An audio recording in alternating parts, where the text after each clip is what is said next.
자, 그러면 이제 두 번째 타임인데, 책 27쪽입니다. 27쪽의 보안 공격 유형, 소극적, 적극적. 물론 이건 뭐 작년에도 이 책 그대로 있었으니까 시험에 엄청 많이 나왔습니다. 이거는. 근데 내가 볼 때 뭐 직접적인 피해를 주지 않기 때문에 소극적, 직접적인 피해를 주니까 적극적 이렇게 나누는데, 그러면 도청은 직접 피해를 주지 않느냐 이렇게 물으면 난 할 말이 없어요. 내가 이메일을 보냈는데 누가 도청을 해서 그럼 나한테 간접적으로 피해를 준 거예요. 도청한 거는. 생각이 차이잖아요, 이게. 그럼 우리가 사람에 따라서 이 내용이 내 마음대로 생각하면 안 된다. 그게 이거예요. 그래서 소극적은 내가 어떤 행위를 했을 때 남이 어떤 중간에서 내 정보를 갈취를 했겠죠. 그렇지만 내가 그 사실을 모르고 있으면 어떻게 돼요? 소극적이 되는 거예요. 그랬을 때 중간에서 가로채기가 도청입니다. 그 다음에 트래픽 분석. 내가 몰라. 그래서 소극적이다. 이렇게 분류를 하는 거고. 가로막기는 어떻게 돼요? 내가 받지를 못한 걸 말해요. 중간에서 막혀갖고 이메일이 내한테 도착되지 않았습니다. 가로채기는 내한테 도착이 됩니다. 중간에서 해킹도 되고 도청도 되고. 그래서 가로막기는 다른 말로 방해라 그럽니다. 용어 이런 걸 정확히 알아놓으십시오. 그 다음에 메시지 변조. 변조는 수정을 말하는 거고, 위조는 가장하는 것. 신분 위장. 속이는 겁니다. 그 다음에 재전송. 이런 게 뭐 재연 이렇게도 이야기하고, 그 다음에 서비스 거부. 이런 걸 적극적 공격으로 분류된다. 너무나 시험에 많이 나왔으니까요. 이런 걸 다 정리하는데 그렇지만 이런 걸 미세하게 틀리는 사람이 있겠죠. 그럼 절대로 안 되잖아요. 그리고 그 밑에는 뭐 읽어보십시오. 좀 더 세부적으로 써놨으니까요. 그 다음 페이지, 그 다음에 기본 용어 정리 또 놓습니다. 탐구. 중요합니다. 너무나 시험에 많이 나왔어요. 먼저 도청하고 위조가 있는데, 도청하고 연관되는 게 스니핑, 스누핑이고, 위조하고 연관되는 게 스푸핑. 딱 구분하십시오, 이게. 옛날에도 많이 나왔지만, 옛날에는 스니핑으로 나왔어요, 스니핑. 옛날에는 스니핑하고 뭐로 나왔어요? 스푸핑으로 나왔어요. 뭐, 이건 이제 아는 사람은 너무나 잘 아는데, 여기 써볼게요. 나는 영어 단어가 비슷하잖아요, 이게. 그럼 여기 하나는 도청, 가로, 채기 하고 연관을 가지는 단어고, 또 하나는 뭐예요? 속이다 하고 관계되는 거예요. 그랬을 때 어느 게 속이다예요, 이게? 이게 속이다잖아요? 그럼 모르는 사람 이렇게 정리하면 돼요. 영어 단어 헷갈리는 사람은. 나는 몰라요. 시험장님 그래 해요. 요게 뭐예요? 니언이죠. 요게 기억, 니언, 디귿. 같이 묶여 있잖아요. 예, 여기 있는 건, 이건 뭐라 그러니까? 여기 도청이에요. 가로채기. 되겠죠? 예, 절대로 안 틀립니다. 그러면, 이것도 시험장 하면 이게 속이는 건지, 이게 도청이 막 헷갈릴 수가 있어요. 상황에 따라서는. 딱 적어 놓고 풀면 되잖아요. 시험 문제에서요. 안 틀리게. 그럼 여기서 하나 더 이야기하면은, 옛날에는 시험에서 스니핑으로 나왔는데, 요 스니핑하고 비슷한 게 뭐가 있다고? 누핑이 있어요. 그래서 이걸로 놓을 수도 있어요. 지금은 이제. 주로 이걸로 나왔지만. 따라서 스니핑, 스누핑은 뭐라고? 도청, 가로막기하고 연관을 가지는 단어고, 스푸핑만 뭐라고? 속이는 거다. 되겠죠? 정확히 구분하자 이거죠. 그 요거에 대해서 이제 세부적인 건 좀 더 이야기하고, 일단 딱 시험장에서는 이거 두 개가 핵심이 그러니까. 그래서 거기 28쪽에 써놨습니다. 도청, 가로채기하고 연관을 가지는 게 스니핑, 스누핑이고, 그 사전적인 의미는 그렇게 내가 찾아보니 그렇게 돼 있어요. 그래서 그 밑에 이제 첫 번째 스니핑하고 스누핑 같이 묶으면 됩니다.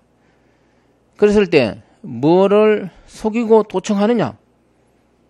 우리가 도청하는 뭐 그런 프로그램, 뭐 그런 스나이퍼 이렇게도 이야기하고, 네트워크에 흐르는 메시지, 패킷 이런 걸 도청하겠죠. 그 다음 밑에 스푸핑입니다. 속이는 겁니다. 이거는 사기치는 걸 말해요. 위장하는 걸 말합니다. 내 컴퓨터가 다른 사람 컴퓨터로 위장을 하는 거예요. 그래서 상대방이 나한테 경유하게 만듭니다. 남 컴퓨터를 내가 위장했으니까. 그래서 그 밑에 그림 보면은 송신자가 수신부로 직접 가는 게 아니라 어떻게 돼요? 내 컴퓨터에 패킷, 데이터가 들렀다 가도록 만듭니다. 속여갖고. 그래서 이렇게 돼요. 이 두 개의 뜻은 전혀 다르지만 이 두 개는 아주 밀접한 관계를 가집니다. 잘 생각해 보십시오. 왜 밀접한 관계를 가지냐면은 내가 도청을 하기 위해서 뭐를 하는 거예요? 속여야 되겠죠. 맞잖아요?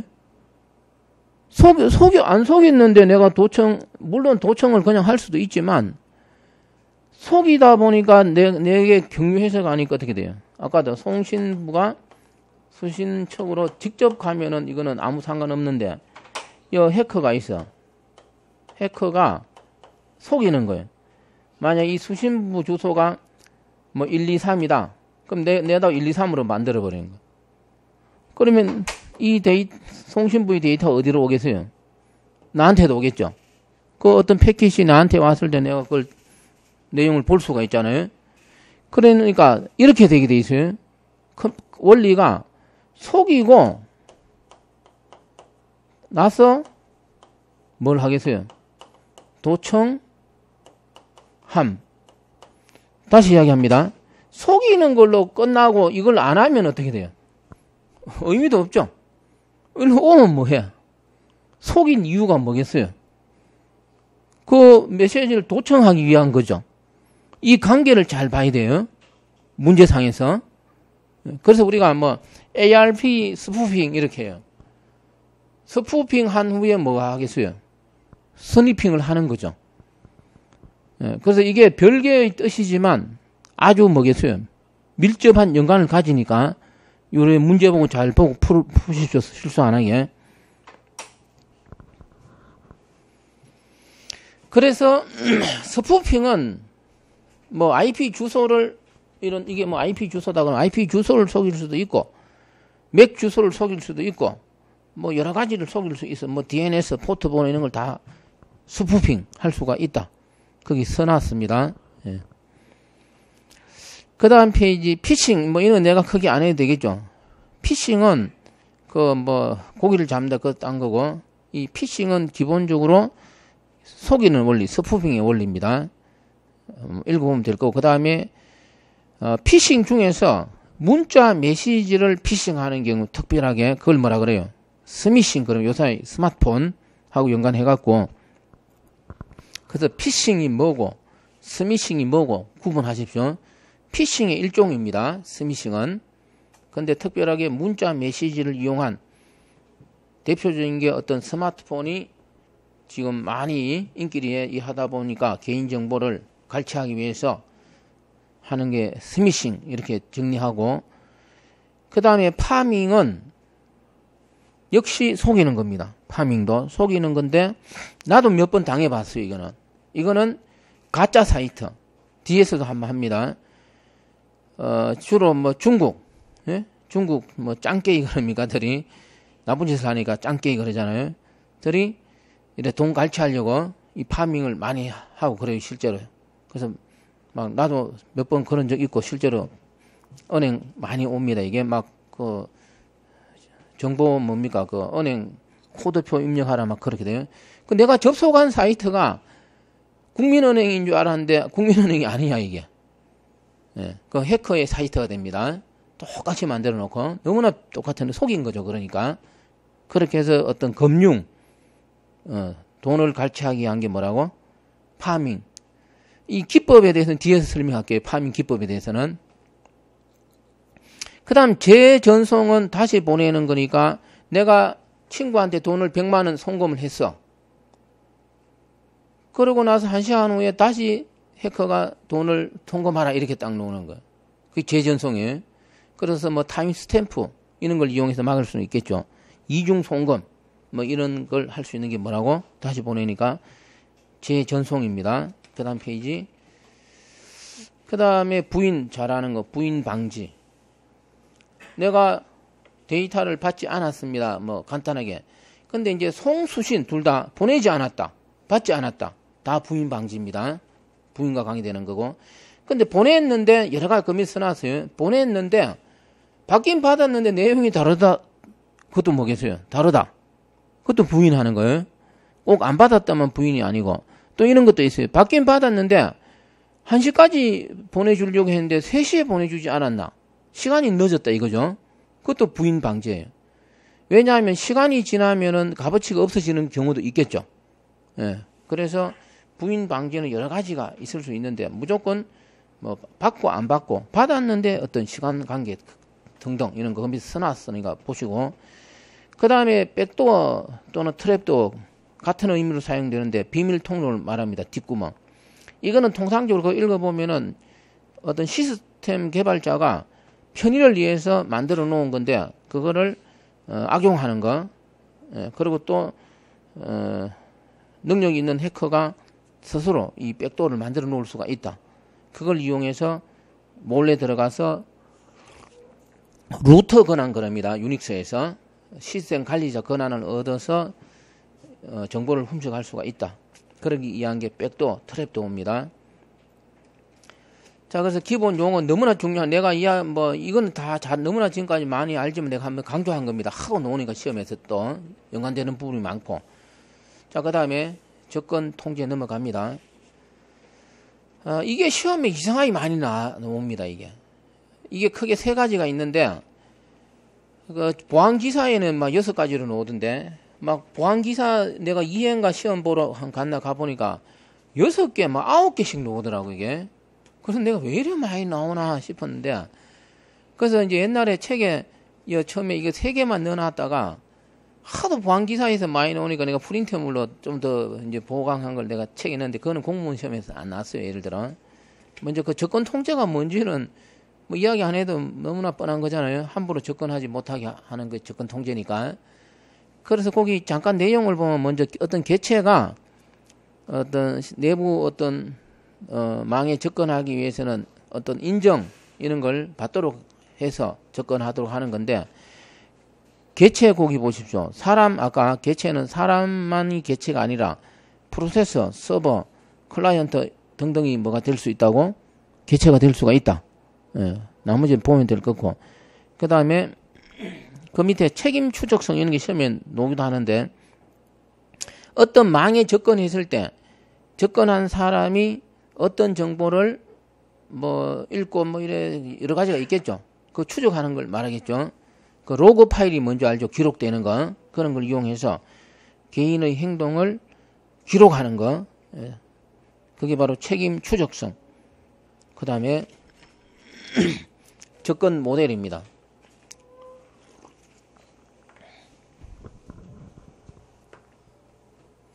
이게 시험에 그렇게 많이 나오고 또 이게 뭐 저런 보안기사 이런 시험에서는 뭡니까?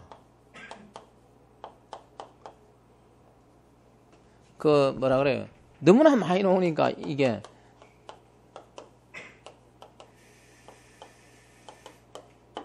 이거 일단 외워야 됩니다. DAC, MAC, RBAC 영어 단어로도 나오고 이제 이거 그러니까 DAC는 임의적. 이거는 맥 주소가 아니에요. 우리가 옛날에 통신에서는 어떻게 돼요? 통신에서 맥 주소가 뭐예요? 예? 이거 미디어 액세스 컨트롤 약어입니다. 그래 이제 보안 들어가면은 MAC가 3개가 있어요. 예. 물론 이 맥 주소 옛날에 보안 그 2계층에 쓰는 거 이 나중에 합니다. 통신에서 맥 주소도 있고 여기서 맥 약어가 있고 또 해시 함수에서도 MDC, MAC가 있어요. 약어로 3개나 있어요. 잘 봐야 돼요. 그러니까 나중에 다 시험 잘 나오는 거예요. 다 3개 다. 그러니까 DAC, MAC, RBAC 신분, 규칙, 역할 기반이에요. 이거 이제 그 뒤에서 정리하고 이걸 이제 이거는 읽으면 임의적이라 그러고 이거는 강제적이라 그러고 이거는 뭐라 그래? 직무 기반.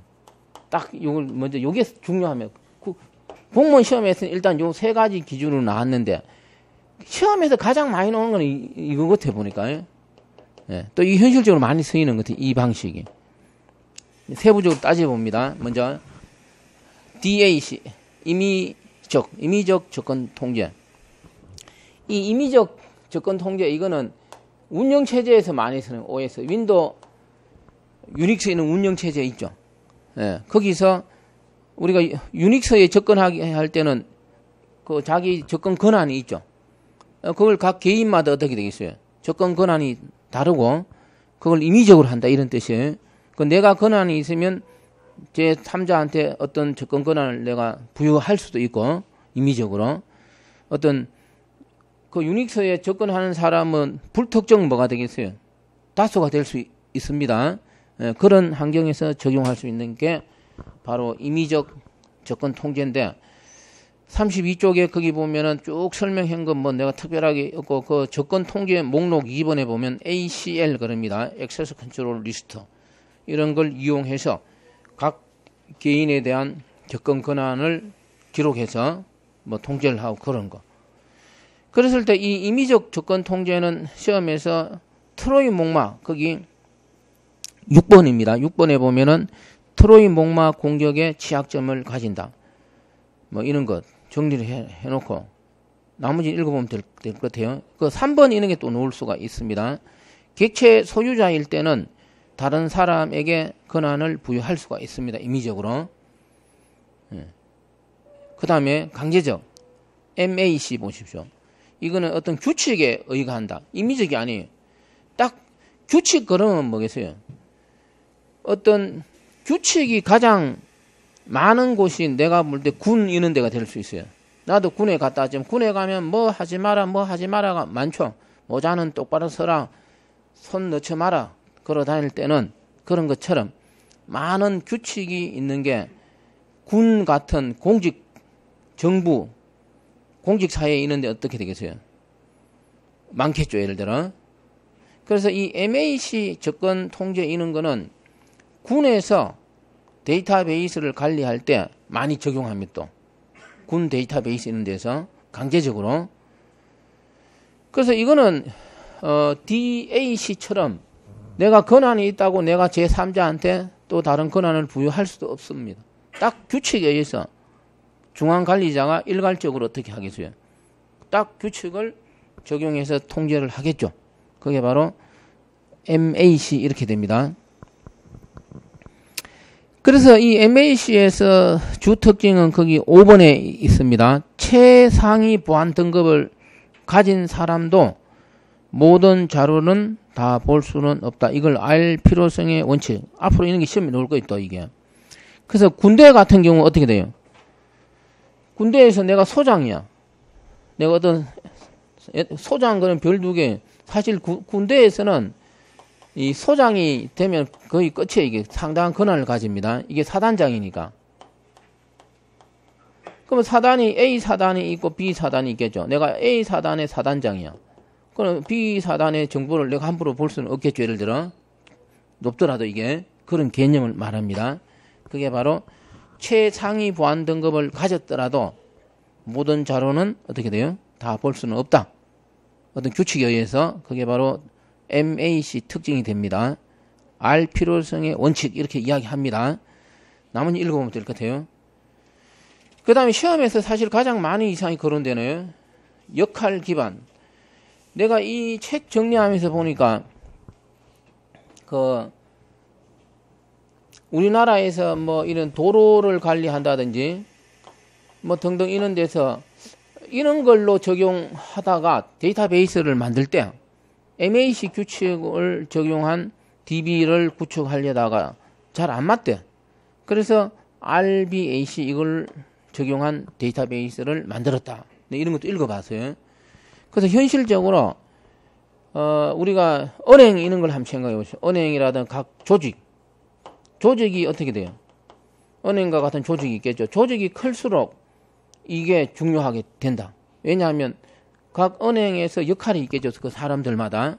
은행뿐만 아니라 뭐 도로공사도 그렇고 뭐 수자원, 농협 뭐 등등 그런 큰 조직에서 데이터베이스를 관리할 때 어떤 편리성 등등을 위해서 현재 많이 적용하는 게 뭐라고? 역할 기반 어떤 직무 연관해서 그겁니다. 그래서 이 RBAC에서는 그 접근 권한을 각 개인한테 부여하는 게 아니에요.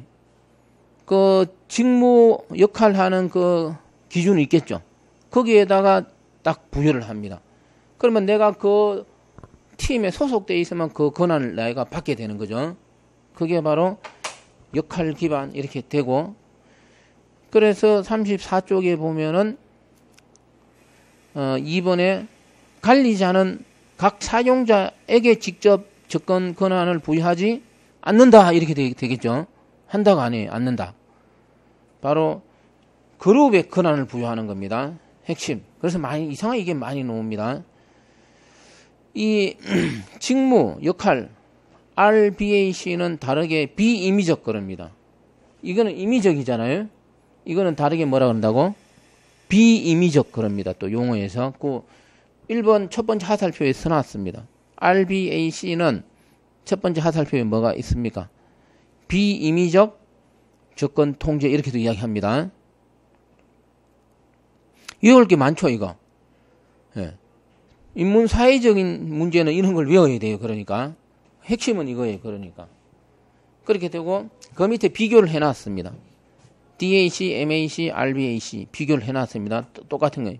DAC 신분, 규칙, 역할 기반, 그 특징 뭐 내가 이야기했고, 그 RBAC에 보면 조직의 변화에 따른 두 번째 점, 어떤 조직에 많이 적용한다. 이거 일반적인 은행이나 이런 조직에 어떤 자꾸 변화가 일어나잖아요. 그 변화가 일어나는 데마다 각 개인의 권한을 부여하기는 힘드니까 아예 그 그룹에다가 통제 권한 정해놓습니다. 그 장단점 읽어보시고 뭐 다 됐으니까 되겠죠. 시험이 너무 많이 또 나올 것 같아 이거는. 그래서 이렇게 돼요. 이 세 가지 통제 모델이 있고 그 다음에 내 탐구에 넣어놨어요. 뭐가 있어요? 이 세 가지가 기본이고 그 탐구에 뭐가 있어요? BLP라고 있어요. BLP 모델, 벨 라파둘라 모델이 있고 그 다음 넘겨보십시오. 비바 모델. 여기 발전된 게 비바 모델이에요. 먼저. 그리고 그 밑에 클라크 윌슨 모델이 있습니다. 이렇게. 물론 이거 말고도 한두 개 더 있던 것 같은데 그 요 세 개를 정리하고 요 부분을 정리합니다. 정리하는데 그 BLP 모델 여기 특징이 어떤 수학적인 모델 최초에 수학적인 모델인데 이걸 군에서 썼어. 군 그러면 뭐예요? 군대에서 가장 중요한 게 뭐 여러 가지가 있겠지만 군대에는 가장 중요한 건 내가 볼 때는 전쟁에서 이기는 거 이게 군이라는 거는. 그래서 그렇게 전쟁에서 이기기 위해서는 정보가 어떻게 되겠어요? 정보가 유지가 돼야 돼요. 정보가 새 나가면 어떻게 되겠어요? 이길 수는 없겠죠. 그래서 군에서는 정보가 유지되어야만 이길 수가 있고 이 정보가 유지되는 게 뭐겠어요? 기밀성이에요. 그래서 제일 처음에 군에서 정보를 관리하는 데 있어서 그 정보의 뭐를 기밀성을 유지하기 위해서 만든 게 뭐라고? BLP 모델이에요. 그 수학적으로 이제 우리가 데이터베이스 이런 게 다 수학적으로 하는 거니까. 예. 그 군이니까 아까 군에서 많이 쓰는 거는 뭐라 그랬어요? 강제적으로 하는 거니까 뭐겠어요? 예? 그래서 이 BLC 모델은 어떤 형식이라고?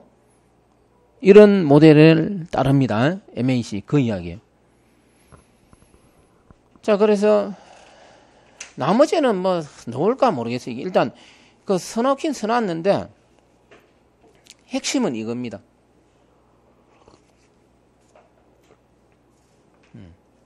그 나머지는 뭐 하기 싫으면 안 해도 될 것 같아요. 그래서 잠깐만 하면은 그 BLP 정책만 한번 보면 35쪽 책이니까 써놨습니다. 상위 레벨 읽기 금지 정책. 생각을 할 수가 있어요. 기밀성을 유지하기 위해서는 보안 등급이 낮은 주체는 어떻게 돼요? 보안 등급이 높은 주체의 객체를 읽을 수는 없겠죠. 그 군이니까 아까 군에서 높은 사람 소령이 있어. 군 소령보다 높은 사람 누구예요? 높은 걸 먼저 적을까요? 군에서 소장이 더 높죠. 여 밑에 낮은 사람 뭐예요? 소령으로 할까요? 소령이 소장이 읽는 문서를 함부로 읽어서는 되겠어요, 이게? 못 읽게 만들어야 되겠죠. 그래야 뭐가 유지되겠어요? 기밀성이 유지되겠죠. 그 이야기예요. 그래서 그걸 좀 어렵게 하면 무슨 말이라고? 상위 레벨 읽기 금지 정책이다, 이 말이에요. 이게 상위 레벨이니까 상위 레벨에 있는 자료를 하위 레벨이 어떻게 돼요? 못 읽도록 해야 되겠죠. 그걸 말하는. 또 이번에 하위 레벨 서기 금지 정책이 뭐냐? 보안 등급이 높은 주체는 보안 등급이 낮은 객체에 기록을 할 수 없다. 잘 보십시오. 만약에 소장이 이런 문서가 있어. 소장이 서는 문서. 내일 오후 막 전쟁이 일어나서 5시에 공격. 적을 공격한다. 간단해서 막 이런 중요한 문서가 있어. 그러면 내일 오후 5시에 이제 공격 개시다라고 했을 때 소장이 이 문서를 자기 문서에 썼는데 소장이 소령이 다루는 이 문서가 있어. 문서에 이런 내용을 쓸 수 있으면 어떻게 되겠어요? 기밀성이 어떻게 되겠죠? 유출되겠죠. 소령이 소장의 문서를 읽을 수는 없어. 그러면 기밀성이 유지된다 그랬는데 거꾸로 높은 사람이 낮은 사람의 서기를 가능하게 만들어 놓으면 이 사람이 소장이 이 사람하고 이렇게 내통을 해갖고 여기 어떤 뭡니까? 이런 내용을 써버리면 어떻게 돼요? 읽지는 못했지만 이 사람이 써므로서 이 사람은 이 내용을 어떻게 돼요? 알게 되겠죠. 그러면 기밀이 유출되잖아요. 그래서 그 1번이 상위 레벨 읽기 금지 정책하고 2번에 하위 레벨 서기 금지 정책 어떻게 하면 같은 맥락의 내용이 될 수가 있습니다. 이런 게 바로 BLP에서 뭐를 하기 위해서? 기밀성을 유지하기 위해서 쓰는 정책이다 이렇게 돼요. 그럼 우리가 이제 그 다음에 그러면 기밀성이 유지되는데 정보라는 것은 기밀성하고 또 뭐가 있어 중요한 게 무결성이 있죠. 만약에 적을 5시에 공격하라 이렇게 이제 딱 약속을 이제 뭔가 됐어. 근데 이걸 6시로 바뀌어버리면 어떻게 되겠어요? 얼마나 혼란이 일어나겠어요? 이쪽은 5시에 공격하고 저쪽은 6시로 알고 있으면 안 되겠죠. 그래서 기밀성 못지않게 뭐가 추가되어야 되겠어요? 무결성도 군에서는 추가되어야 되잖아요. 그래서 제일 처음에 미국에서 군에서 쓰려고 이 BLP를 만들 때는 처음 만들 때는 아무래도 뭔가 부족하잖아요. 기밀성 유지만 했다가 이 기밀성만 있어서는 안 되겠구나. 뭐도 추가해야 된다고? 무결성도 추가해야 되겠구나라는 필요성이 있겠죠. 그래서 BLP에서 뭐가 탄생했다고? 비바 모델이 다시 탄생한 거예요. 뭘 추가한 거예요, 이게? 무결성을 추가한 겁니다. 그래서 다음 페이지 보시면 있습니다. 비바 모델을 보십시오. 이 비바 모델은 무결성을 유지하기 위해서 불법적인 변조를 할 수 없도록 했습니다. 그게 바로 비바 모델이다. 따라서 그 밑에 그 1번 정책에 보면 상위 레벨 서기 금지. 아까 여기서는 읽기만 못했어요. 읽기만 못했지 서기는 돼요. 말이 안 되잖아요, 이게. 그걸 추가를 한 거예요, 이게. 그래야 무결성. 그래서 5시로 되어 있는 걸 절대로 6시로 못 고치는 거죠. 그런 걸 추가했다. 뭐 나머지는 참고하십시오.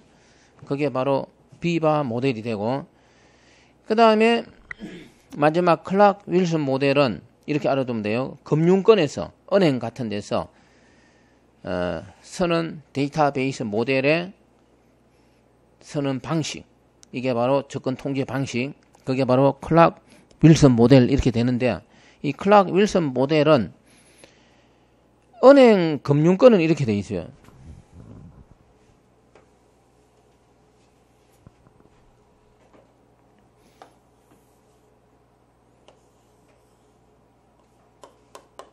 은행 이렇게 창구 직원이 있죠. 이거 뒤에 누가 앉아 있어요. 또 이런 사람들 앉아 있어. 그 뒤에 또 이렇게 앉아 있어. 그래서 여기서 고객이 뭐 이래 하면은 이 사람이 이거 결제 맞고 이렇게 결제 맞고 이런 식이에요. 자기가 딱 할 수 있는 부분이 있어요, 이게. 왜냐면 그 지금도 유서에 나오죠. 고객 돈 뭡니까? 예? 뭐 50억을 횡령했다. 이 창구 직원이 이제 어떻게 이 고객 돈을 50억을 횡령하느냐. 이 사람들의 결제가 안 떨어졌는데 거의 사실은 불가능해요, 이게. 그 나도 내가 이래 우리 이제 봤었어, 실제로. 막 3년 동안 해갖고 뭐 20억을 해먹었대요. 다 이래 눈 감아줘갖고 하는 게 대부분이 이게. 그래서 같이 걸려들어가요, 실제로 보면은. 이제 이 사람들하고 안 하려면은 한 3시간 만에 하려면 할 수가 있어요. 내가 중국 가는 예를 들어 있죠. 딱 비행기 끊어놓고 고객 돈 50억을 딱 해갖고 말이죠. 아직 결제 맡기 전에 말이죠. 하고 50억을 갈취를 해갖고 중국 비행기 타고 날라버리는 거예요. 그러면 가능해요, 이게. 그게 안 하고 하루 지나고 이래서는 못하는 거예요, 이게. 그만큼 이런 단계가 있고. 그래서 중국에는 우리나라 사람이 많이 가 있대요. 그 중에는 보면 나쁜 짓에는 많이 가 있다 그러잖아요. 그런 것처럼. 어쨌든 금융권의 어떤 특징입니다. 참고로 이야기하는 건데. 그래서 이 금융권은 임무가 분할되어 있어요. 창구 직원이 할 수 있는 임무, 그 다음 뭐 가장 뭐 부장, 예를 들어. 그리고 또 금융권은 돈 같은 걸 거래하다 보니까 막 그게 뭐 이래 뭐는 어떻게 하라고 막 딱 정해진 뭐 어떤 체계화를 해놨어요. 이거는 뭐는 어떻게 하고 그게 바로 정형 거래 거래입니다. 그래서 그 클락 윌슨 모델의 정책에 보면은 정형 거래, 뭐 임무 분할 이런 내용이 나옵니다. 그래서 이제 정리하면 이렇게 돼요. 내가 볼 때 아까 3개 있죠. 임의적, 뭐 강제적, 역할 기반 그 3개를 딱 정리하고 추가로 어떻게 돼요? 비바, BLP, 비바, 그 다음에 클락 윌슨의 특징, 주특징, 요렇게 딱 정리하면 될 것 같아요. 정보보안 기사에서는 비바 모델하고 BLP 모델도 많이 나왔어요. 내가 보는 게 지금. 근데 공무원 시험에서는 내가 요 부분 아직 안 나오고 요 부분에 대해서 나왔다는 거죠. 자, 그 다음에 암호. 그래서 이제 본격적으로 지금까지는 용어 설명이었습니다. 그 암호가 뭔지는 잘 알 거고 그 내가 사전에 책마다 다르게 표현되어 있으니까 몇 가지 소개해 놨습니다. 그래서 우리가 암호 그러면은 치퍼. 암호 그러면은 암호화 복화를 합친 개념이 되겠죠. 암호화를 했을 때 원래 상태로 돌리면 복화하니까 그걸 합쳐진 게 뭐겠어요? 암호잖아요, 이게. 그런 개념입니다. 그 다음 넘겨보십시오. 38쪽.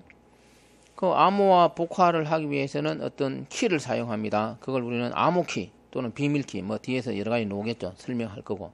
그 키는 하나의 상수 개념이 됩니다. 그 밑에 써놨습니다. 그 다음에 예제를 보십시오. 그 암호에서 거기에 이제 그 밑에 뭐가 있어요?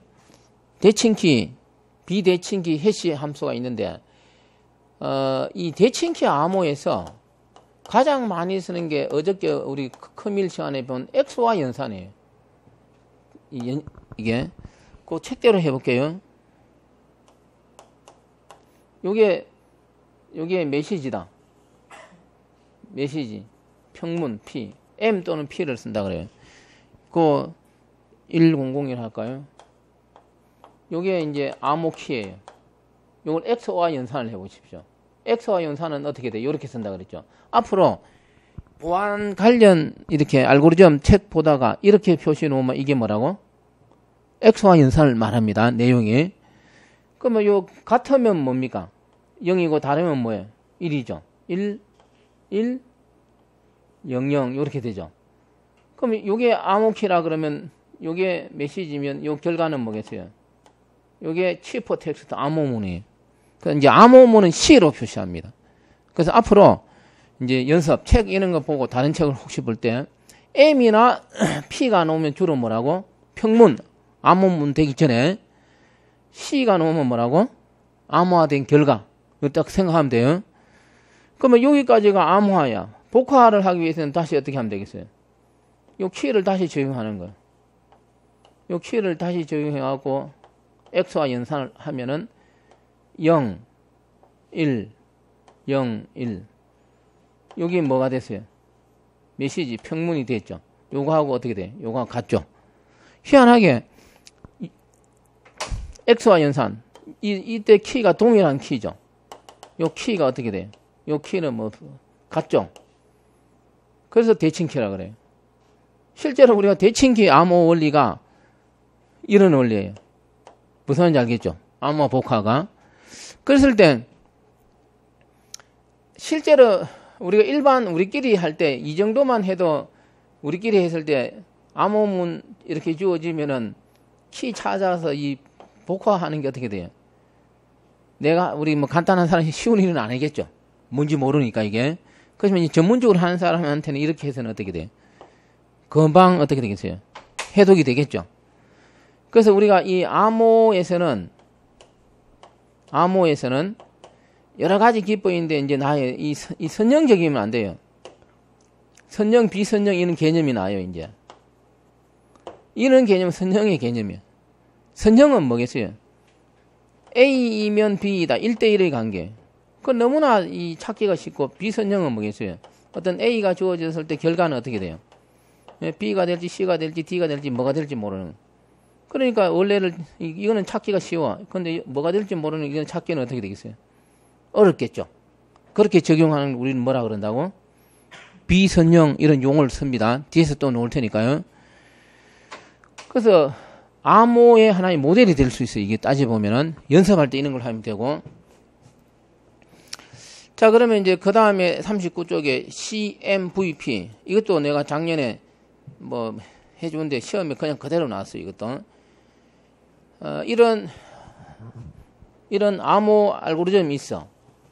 이런 걸 우리 암호 뭐라 그래요? 이런 게 있다. 암호 알고리즘 이렇게 이야기해요. 그러면 이 암호 알고리즘을 뭘 해야 되겠어요?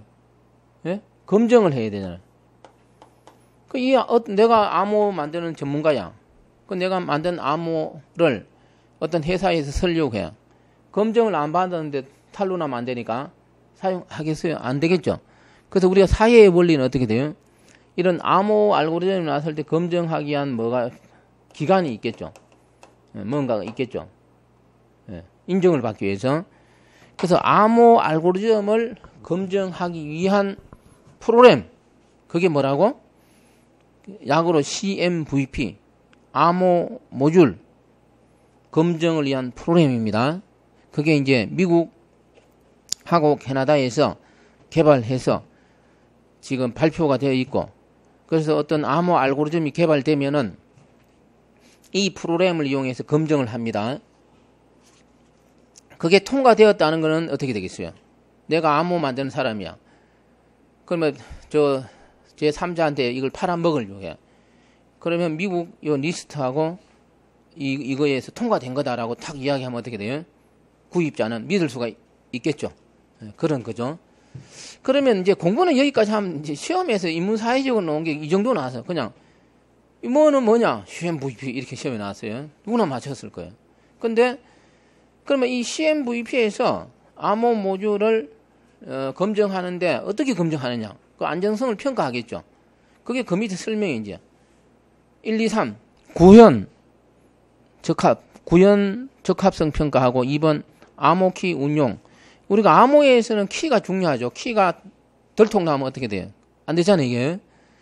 그래서 그런 거고, 그 다음 물리적 보안 평가 이런 걸 이용해서 암호 모듈의 안전성을 평가한다. 따라서 1번 내용은 쉬워. 지금까지 시험은 이 정도 알면 되지만 내가 볼 때 그 밑에 2번 내용은 시험에 놓을 가능성은 매우 희박합니다. 아직까지. 그 책임이가 넣어놓은 거지 굳이 할 필요는 없겠죠. 예를 들어 참고사항 정도 이 정도는. 예. 그 다음 페이지. 암호 역사입니다. 이것도 그냥 시험에 놓기는 좀 희박하지만 이런 게 있다. 스키탈레, 시저, 베네치아 쭉 한번 좀 읽어봐야 되고, 그 다음 쭉 내려가면은 혼돈과학산, 그 다음에 페이스텔 구조 이런 거. 페이스텔 구조는 시험에 나왔어요. 좀 이따 설명할 거 이거는. 예, 한번 좀 읽어보고 현대 암호까지 이런 역사니까 한번 좀 우리 눈여겨보자는 거고. 그러면 오른편에 탐구에 보면 앞에서 이야기한 스키탈레 암호가 그 그림에 놓습니다. 이 통나무에 이게. 통나무에 이렇게 말아서 옆으로 읽으면 글씨가 어떻게 돼요? 원래 글씨하고 다르게 읽혀지겠죠? 그러면 이거는 원래 있는 글자 그대로죠. 그 글자가 어떻게 돼요? 위치가 바뀌었을 뿐입니다. 이걸 우리는 전치라 그래요. 좀 더 설명합니다. 중요한 내용이고. 그 다음에 시자 암호는 그 원통이 있으면 그 A는 뭡니까? 원래 글자 A인데 A는 N으로 바뀌었다는 뜻이에요. 잘 제일 위에 보면. B는 뭐로 바뀌었다는 거죠? O로 이렇게 썼다는 거예요. 이게 대치라 그러는데 원래 이 시제가 뭐 3칸을 이동시켜서 옛날에 이렇게 사용했다. 로마 항제죠. 좀 이따 볼게요. 그 다음 페이지. 탐구에 우리나라 암호 놓습니다. 이것도 뒤에서 시험에 놓을 건 다시 이야기하는데 쭉 한번 읽어보고 시험에 놓을 가능성이 높은 거는 밑에서 세 번째 시드. 씨앗이 되라는 뜻으로 뒤에서 놓습니다. 민간용입니다. 그 기사에 이야기하면 우리 이렇게 받을 수가 있어요. 공짜로. 나도 프로그램도 내 다운 받아봤는데. 그 다음에 맨 끝에 아리아. 이건 행정용이에요. 국가 표준이니까 국가 행정기관에서 쓰는 거. 아리아. 이것도 뒤에서 한번 봅니다. 자, 그래서 여기까지 뭐 쭉 이런 인문사회적인 거고, 그 다음에 이제 암호 원리입니다. 이거는 자연과학적인 건데, 기초적인 게 나옵니다. 요 부분 잠깐 설명하고 휴식할 테니까요. 중요합니다. 암호 원리.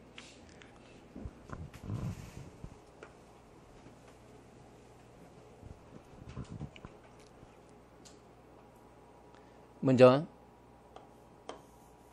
ABC라 할까요? 자, 이게, 평문의 메시지.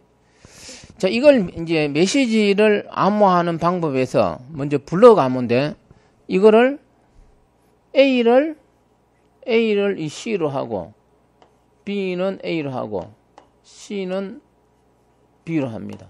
이게 ABC예요. 이것도 ABC예요. 원래 있는 글자 3개가 다 있어요, 이게. 이렇게 하는 우리는 전치라 그래, 이게. 근데 이 전치라는 것을 모든 사람이 전치라 그러면 우리는 공부하고 등등 서로 의사소통이 어떻게 돼요? 아주 편하겠죠? 근데 이게 다각도로 이야기해, 이게. 다각도로 쓰이는데 이게 뭐냐 이거죠? 그 나는 이제 일단 내가 이 원리를 나는 그냥 전치라 그럴 테니까 시험장에 가서 다른 말 나왔을 때 대처하는 방법을 내가 이야기할 거예요, 이거는. 근데 이제 이 메시지를 암호하는데 이 A를 뭐 O로 할 수도 있고, 이 B를 K로 할 수도 있고, 이 C를 뭐 별표로 할 수도 있어요. 그러면 원래 있는 글자하고 이건 어떻게 돼요? 전혀 다른 걸로 바뀌었죠. 이걸 우리는 대치라 그래요. 그러면 이 대치라고 또 이야기하면 되는데 이것도 대치도 어떻게 돼요? 사람들 따라서는 여러 가지로 이야기해요, 이게. 그래서 시험 문제 놓으면 잘 풀어야 된다 이 말이에요. 그리고 이게 이제 연관성을 가지니까요. 그럼 여러분 생각에 암호 평문을 암호할 때 전치기법을 썼을 경우하고 대치기법을 썼을 때 어느 게 해독하기가 어렵고 쉽겠어요? 대치한 게 이걸로 바꾸기가 어떻게 돼요? 훨씬 어렵겠죠? 이걸로 바꾸는 건 아주 쉽습니다.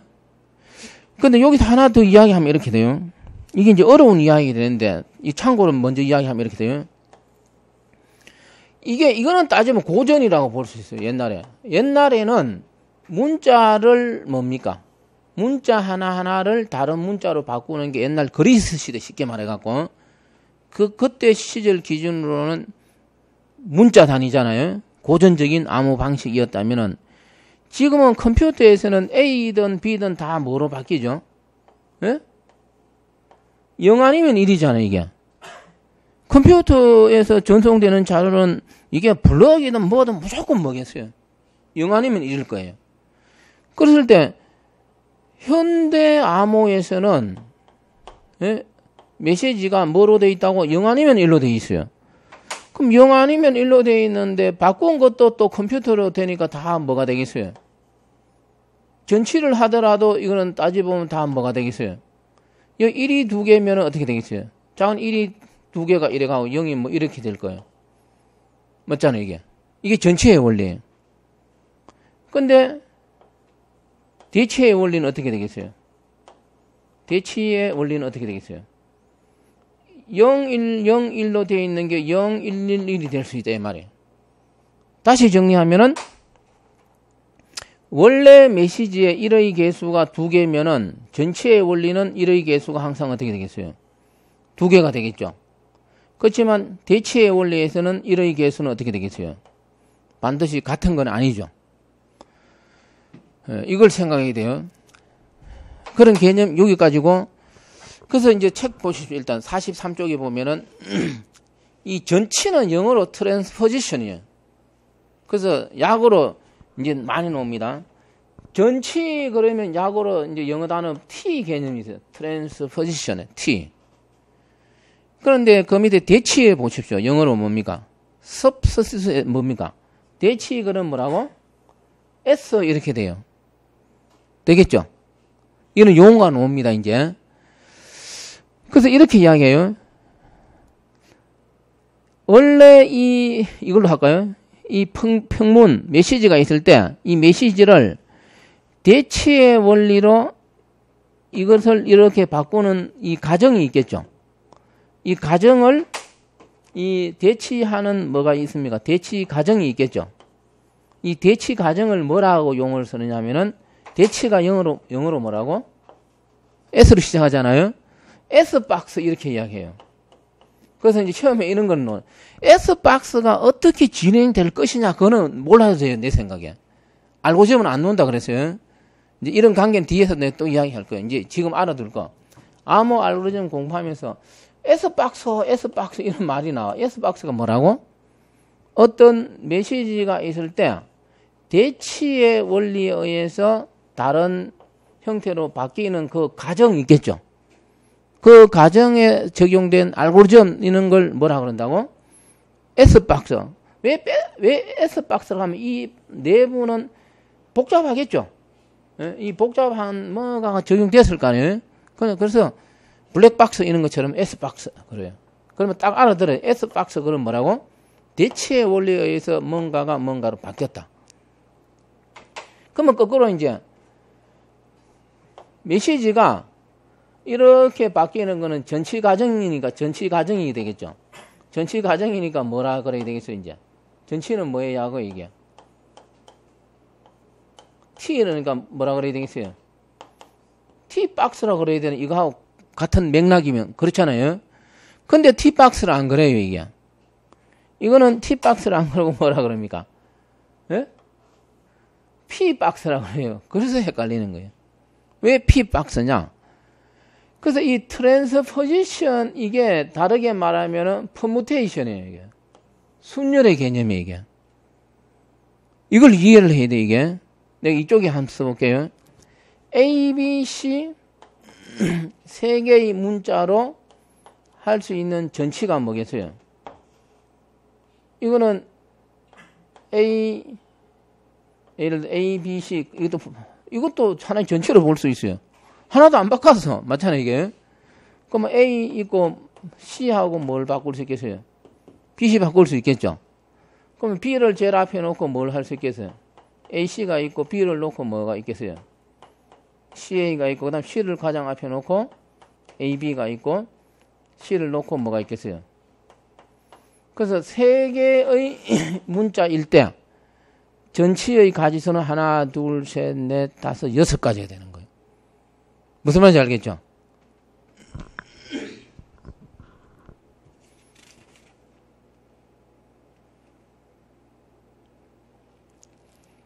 자, 그래서 순열, 우리가 순열은 뭡니까? 퍼무테이션이잖아요. 그래서 이 전치의 원리에서, 이 원리에서 적용되는 이게, 이 기법이 여기서 적용되는 이게 뭐라고? 퍼무테이션, 순열은 P로 한다고. 세 개니까 순열의 원리에서는 우리가 확률에서 경우에 있어서 세 개의 문자로 순서, 나열을 할 수 있는 가지수는 뭐라 그래요? 순열해가 뭐냐? 3팩토리얼 이렇게 하잖아요. 그 3팩토리얼은 뭡니까? 3 곱하기 2 곱하기 1 해서 2, 3은 뭡니까? 6가지 이렇게 나오잖아요. 이 시험에 놓을 수가 있어요, 이게. 그 3개의 문자로 만들 수 있는 가지수는, 암호문 가지수는 몇 가지가 된다고? 6가지가 될 수 있다, 이 말이에요. 이런 거. 수학 시간에 하는 거. 그 책 뒤에 써놨어요, 내가. 그 44쪽 예제, 그건 좀 이따, 요거는 휴식하고 해야 되는데, 밑에 좀 이따 하고, 잠깐만 다 휴식할게요. 내가 50분 하고 끝내려고 하는데, 이게 이어지네요. 그 다시 정리합니다. 이 전치의 원리는, 원래는 트랜스포지션에서 전치 T라 그러는데, 이 전치는 이 3개의 문자가 몇 가지가 나온다고? 6가지의 서로 다른 암호문으로 만들어질 수 있다. 그래서 이 6가지의 암호문은 우리 수학에서 조합이 아니고 뭡니까? 순열의 원리입니다. 순열의 원리에 의해서 6가지가 만들어질 수 있기 때문에 전치의 암호문은 순열하고 연관을 가지므로 이 전치의 원리를 적용했을 때는 이 복잡한 과정은 순열의 원리다라는 뜻으로 뭐라고? 피박스 이렇게 이야기해요. 되겠죠? 따라서 현대 암호는 블록 암호에서 P박스와 뭡니까? S박스라는 알고리즘이 적용이 되어서 어떻게 돼요? 평문이 암호문으로 바뀌게 돼 있어요. 그랬을 때 S박스만 적용해갖고 아까 어떻게 된다 그랬어요? 쉽게 암호문이 탈로 날 수가 있다, 해독이 될 수가 있겠죠. 그래서 현대 암호는 반드시 S박스를 적용하게 돼 있어요. 병행을 합니다. 병행해서 적용한다, 이렇게 하면 돼. 물론 요거에 대해 좀 더 이야기, 그래서 용어 이제 알아들었을 거. P박스, S박스, 요거 알아듣고 이제 돼서. 또 휴식하고 조금 더 이야기할 게 있습니다. 문제도 한번 풀어보고. 일단 여기까지 하고 휴식할게요. 예.